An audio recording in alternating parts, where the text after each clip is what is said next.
അപ്പം നമുക്കിന്നൊരു unboxing video കണ്ടാലോ. ഫ്ലിപ്കാർട്ടിൽ നിന്ന് കുറച്ച് സാധനങ്ങൾ ഓർഡർ ചെയ്തിട്ടുണ്ടായിരുന്നു. അതിൻ്റെ അൺബോക്സിങ് വീഡിയോ ആട്ടോ കാണിക്കുന്നത്.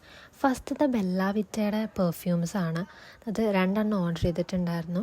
അതിൽ ഒരെണ്ണത്തിൽ തന്നെ 2 ആയിട്ട് വരുന്നുണ്ട്. അതിന് ക്വാണ്ടിറ്റി വരുന്നത് 20 ml ഈച്ചാണ് കേട്ടോ. ഒരു ബോട്ടിൽ 20 ml വരും.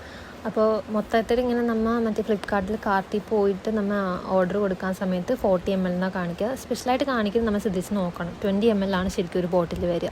അതിൽ ഒരെണ്ണം നമ്മൾ ഓർഡർ ചെയ്തത് ഫോർ വുമന് മാത്രം യൂസ് ചെയ്യുന്നതും ഒരെണ്ണം യൂണിസെക്സ് ആണ്. ബോത്ത് യൂസ് ചെയ്യാൻ പറ്റും, മെൻ ആൻഡ് വുമൺ അങ്ങനെയാണ് യൂസ് ചെയ്തത്. നല്ല സ്പ്രേയാണ്, നല്ല സ്മെല്ലാണ്, നല്ല രീതിയിലുള്ള സ്മെല്ലാണ്, ഫ്രഷ് ആയിട്ടുള്ളൊരു സ്മെല്ലാണ്. രണ്ടാമത്തെ നമ്മൾ അൺബോക്സ് ചെയ്യുന്നത് ബ്ലാക്ക് കുർത്തയാണ് ഓർഡർ ചെയ്തത്. അത് സ്ലീവ്ലെസ് ആണ്. കുറച്ച് നെക്കിൻ്റെ ഭാഗം കുറച്ച് കയറി ഇരിക്കുന്നത്. ഇത് നമ്മുടെ കയറി ഇരിക്കുന്ന പിക്ചർ ഇവിടെ കാണിക്കാം. നെക്കിൻ്റെ ഭാഗം ഇവിടെ നന്നായിട്ട് കയറി ഇരിക്കുന്ന ടൈപ്പാട്ടോ. അത് പക്ഷെ നമ്മൾ ഓർഡർ ചെയ്ത സൈസ് തെറ്റിപ്പോയി ഗൈസ്. കുറച്ച് വലുതായിപ്പോയി ഓർഡർ ചെയ്തത്. നമുക്കിനി ഒന്നും ചെയ്യാൻ പറ്റില്ല, റിട്ടേൺ കൊടുക്കണം. മൂന്നാമത്തെ നമ്മൾ ഓർഡർ ചെയ്തത് സാൻഡൽസ് ആണ്. അത് ബ്ലാക്ക് തന്നെ നമ്മൾ ഇതിന് പെയർ ചെയ്തിടാൻ വേണ്ടിയിട്ട് ഓർഡർ ചെയ്തതാണ്.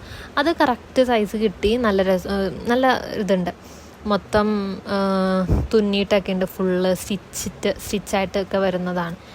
അപ്പോൾ ഇത്രയും കാര്യങ്ങളാണ് നമ്മൾ ഓർഡർ ചെയ്തത്.